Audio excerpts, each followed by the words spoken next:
selling fertilizer as part of the CSR. Of course, there is no CSR and of course he will be continuing. In addition to that, ಕೃಷಿಯಿಂದ ದೂರ ಹೋಗ್ತಾರೆ. ಆಮೇಲೆ ನಾವು ನಮ್ಮ ಕಾರ್ಯವ್ಯಾಪ್ತಿಯಲ್ಲಿರುವಂಥ ರೈತರಿಗೆ ಪ್ರತಿ ವರ್ಷ ಸಹ 1 ಎಕರೆಗಿಂತ ಹೆಚ್ಚು ಯಾರು ಕೃಷಿ ಮಾಡ್ತಾರೆ ಅವರಿಗೆ 3,000 ರೂಪಾಯಿ ಅವರಿಗೆ ಒಂದು ಪ್ರೋತ್ಸಾಹಧನವನ್ನು ನಾವು ಕೊಡ್ತಾ ಇದ್ದೇವೆ. ಯಾಕಂದ್ರೆ ಸ್ವಲ್ಪ ಅವರು ಕೃಷಿಯನ್ನು ಮಾಡಿ ಅಂತ ಅವರಿಗೆ ಒಂದು ನಾವು 3,000 ರೂಪಾಯಿ ಈ ವರ್ಷದಲ್ಲಿ 190 ಮಂದಿಗೆ 3,000 ರೂಪಾಯಿಗೆ ಅವರಿಗೆ ಒಂದು ಪ್ರೋತ್ಸಾಹಧನವನ್ನು ಈ ವರ್ಷದಲ್ಲಿ ನಾವು ಕೊಟ್ಟಿದ್ದೇವೆ. ಹೀಗಿದ್ರೆ ಹಾಗೆ ನಮ್ಮ ಲಾಭದಲ್ಲಿ ನಾವು ನಮ್ಮ ಇಲ್ಲಿ ಪ್ರೈಮರಿ ಹೆಲ್ತ್ ಸೆಂಟರ್ ಇಲ್ಲಿ ನಾವು ಒಂದು ಮೋರ್ಚರನ್ನು ನಮ್ಮ ಸೊಸೈಟಿ ಮಾತ್ರ ನಡೆದಿದೆ. ಯಾಕಂದ್ರೆ ಇಲ್ಲಿ ಏನಾದರೂ ಒಂದು ಡೆತ್ ಆದರೆ ನಾವು ಒಂದು ಉಡುಪಿಗೆ ಹೋಗ್ಬೇಕು, ಇಲ್ಲದ್ರೆ ಸುರತ್ಕಲ್ಲಿಗೆ ಹೋಗ್ಬೇಕು. ಇಲ್ಲಿ ಚೆನ್ನಾಗಿರುವಂಥ ಮೋರ್ಚರ್ ಇಲ್ಲಿ, ಅದಕ್ಕಾಗಿ ನಮ್ಮ ಪ್ರಾಥಮಿಕ ಆಸ್ಪತ್ರೆಗೆ ಒಂದು ಮೋರ್ಚರ್ ಅನ್ನು 5 ಬಾಡಿ ಇರುವಂಥ ಮೋರ್ಚರ್ ಅಂತ ಈ ನಾವು ಈ ಸೊಸೈಟಿ ಮೂಲಕ ಕೊಡ್ತೇವೆ. DGM ಮಾತಾಡ್ತಿರೋದು.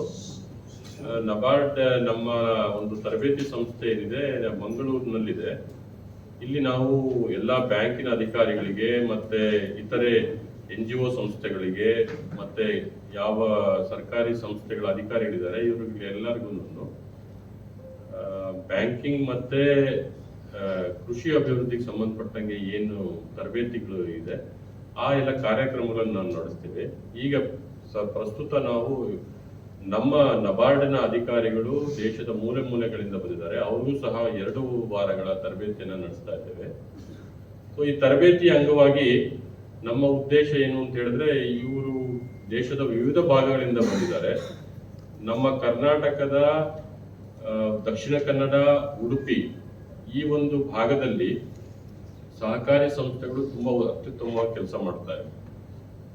ಸೊ ಆ ಒಂದು ಉದ್ದೇಶದಿಂದ ನಮ್ಮ ಇತರೆ ಗೆಳೆಯರು ಬೇರೆ ದೇಶದ ಭಾಗಗಳಿಂದ ಏನ್ ಬಂದಿದ್ದಾರೆ ಅವರಿಗೂ ಸಹ ಈ ಸಹಕಾರಿ ಸಂಘಗಳು ಹೇಗೆ ಕಾರ್ಯನಿರ್ವಹಿಸ್ತಾ ಇವೆ, ಅವು ಯಶಸ್ವಿಗೊಳ್ಳಲಿಕ್ಕೆ ಏನ್ ಕಾರಣ, ಯಾವ್ಯಾವ ರೀತಿಯಲ್ಲಿ ಅವರು ವಿಧ ಸೇವೆಗಳನ್ನ ತಮ್ಮ ಸದಸ್ಯರಿಗೆ ನೀಡ್ತಾ ಇದ್ದಾರೆ, ಇದ್ರ ಬಗ್ಗೆ ಅವರಿಗೆ ಮಾಹಿತಿ ಕೊಡಲಿಕ್ಕೆ, ಮತ್ತೆ ಇವರು ವಾಪಸ್ ತರಬೇತಿ ನಂತರ ತಮ್ಮ ಪ್ರದೇಶಗಳಿಗೆ ತೆರಳಿದ ಮೇಲೆ ಅಲ್ಲಿನ ಸಹಕಾರಿ ಸಂಸ್ಥೆಗಳನ್ನ ಯಾವ ರೀತಿಯಲ್ಲಿ ಅಭಿವೃದ್ಧಿ ಮಾಡಬಹುದು, ಆ ಒಂದು ನಿಟ್ಟಿನಲ್ಲಿ ಇವರಿಗೆ ಒಂದು ತಿಳುವಳಿಕೆ ನೀಡುವಂತ ಕಾರ್ಯಕ್ರಮ ಇದು. ಸೊ ಈ 2 ವಾರದಲ್ಲಿ ನಾವು ಸುಮಾರು 2-3 ಸಹಕಾರಿ ಸಂಘಗಳಿಗೂ ಕೂಡ ಭೇಟಿ ಕೊಡ್ತಾ ಇದೀವಿ. ಅದರಂತೆಯೇ ಕೃಷಿಗೆ ಸಂಬಂಧಪಟ್ಟ ಹಾಗೆ ನಾವು ಈಗ ಒಂದು ಹೊಸದಾಗಿ ಏನು ಹೇಳ್ತೇವೆ, ಕೃಷಿ ಉತ್ಪಾದಕರ ಸಂಘಗಳು ಅಂತ ಏನು ಹೇಳ್ತೀವಿ, ಆ ಒಂದು ಸಂಘಗಳಿಗೆ ಭೇಟಿ ಕೊಟ್ಟು ಅವರು ಯಾವ ರೀತಿ ಕಾರ್ಯನಿರ್ವಹಿಸ್ತಾ ಇದ್ದಾರೆ ಅದ್ರ ಬಗ್ಗೆ ಒಂದು ಮಾಹಿತಿ ಕೊಡ್ಲಿಕ್ಕೆ, ಮತ್ತೆ ನಮ್ಮ ಸಹಕಾರಿ ಸಂಸ್ಥೆಗಳ ಮೂಲಕ ಕೃಷಿಗೆ ಯಾವ ರೀತಿ ಉತ್ತೇಜನ ಸಿಗ್ತಾ ಇದೆ ಈ ಭಾಗದಲ್ಲಿ, ಇದನ್ನ ತಮ್ಮ ಪ್ರದೇಶಗಳಿಗೆ ಅವರು ಹಿಂತಿರುಗಿದ ಮೇಲೆ ಅಲ್ಲಿನ ರಾಜ್ಯ ಸರ್ಕಾರಗಳಿಗೆ ಯಾವ ರೀತಿ ಇವರು ಅದರ ಬಗ್ಗೆ ಮನವರಿಕೆ ಮಾಡಿ ಅಲ್ಲಿನ ರೈತರಿಗೂ ಸಹ ಈ ಒಂದು ಪ್ರಯೋಜನಗಳನ್ನ ಹೇಗೆ ತಲುಪಿಸಬಹುದು ಅನ್ನೋ ನಿಟ್ಟಿನಲ್ಲಿ ಇಂತಹ ಸಂಸ್ಥೆಗಳಿಗೂ ಕೂಡ ನಾವು ಭೇಟಿ ನೀಡ್ತಾ ಇದ್ದೇವೆ. ಅದಲ್ಲದೆ ನಬಾರ್ಡ್ ವತಿಯಿಂದನೂ ಸಹ ನಾವು ಸಾಕಷ್ಟು ಪ್ರಮೋಷನಲ್ ಆಕ್ಟಿವಿಟೀಸ್ ಅಂತ ಏನ್ ಹೇಳ್ತೇವೆ, ಅಂದ್ರೆ ನೀರು, ಮಣ್ಣು ಇದರ ಸಂರಕ್ಷಣೆ ಹಾಗೂ ಟ್ರೈಬಲ್ ಡೆವಲಪ್ಮೆಂಟ್ ಅಂತ ಹೇಳ್ತೀವಿ, ಆದಿವಾಸಿಗಳಿಗೆ ಒಂದು ಅಭಿವೃದ್ಧಿ ಮಾಡ್ಲಿಕ್ಕೆ ನಮ್ಮಲ್ಲಿ ಬೇರೆ ಬೇರೆ ಒಂದು ಪ್ರಾಜೆಕ್ಟ್ಸ್ಗಳಿವೆ.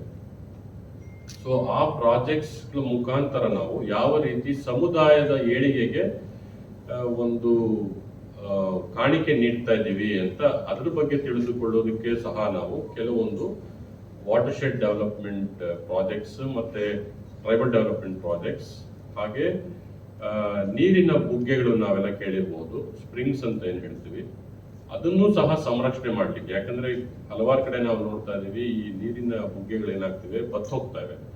ಅದನ್ನ ನಾವು ಯಾವ ರೀತಿ ಪುನಶ್ಚೇತನಗೊಳಿಸಬಹುದು, ಅಂದ್ರೆ ಅದು ತುಂಬಾ ಸೂಕ್ಷ್ಮವಾಗಿರುತ್ತೆ ನಮಗೆಲ್ಲ ಗೊತ್ತಿರೋ ಹಾಗೆ. ಸೊ ಅದನ್ನ ಪುನಶ್ಚೇತನಗೊಳಿಸ್ಲಿಕ್ಕೆ ಅಂತ ಹೇಳಿ ಅದಕ್ಕೆ ಆದಂತ ಬೇರೆ ತರನಾದ ಒಂದು ಅಪ್ರೋಚ್ ಬೇಕಾಗುತ್ತೆ. ಸೊ ಅದ್ರ ಬಗ್ಗೆ ಕೂಡ ನಬಾರ್ಡ್ ಕಾರ್ಯನಿರ್ವಹಿಸ್ತಾ ಇದೆ. ಆ ಒಂದು ಪ್ರಾಜೆಕ್ಟ್ಸ್ಗಳಿಗೂ ಕೂಡ ನಾವು ಇವರನ್ನ ಕರೆದುಕೊಂಡು ಹೋಗಿ ಅದ್ರ ಬಗ್ಗೆ ಮಾಹಿತಿ ಕೊಡುವಂತ ಒಂದು 2 ವಾರಗಳ ಕಾರ್ಯಕ್ರಮ ಇದಾಗಿದೆ. ಸರ್, ತಂಡದಲ್ಲಿ ಎಷ್ಟು ಜನ ಇದ್ದಾರೆ? ನಮ್ಮ ತಂಡದಲ್ಲಿ 44 ಅಧಿಕಾರಿಗಳಿದ್ದಾರೆ. ನಮ್ಮ ಕರ್ನಾಟಕ ರಾಜ್ಯ, ತಮಿಳುನಾಡು, ಕೇರಳ, ಆಂಧ್ರ, ತೆಲಂಗಾಣ, ಮಹಾರಾಷ್ಟ್ರದಲ್ಲಿ ನಮ್ಮ ಹೆಡ್ ಆಫೀಸ್ ಕೂಡ ಇದೆ ಮುಂಬೈ, ಅಲ್ಲಿಂದ ಬಂದಿದ್ದಾರೆ.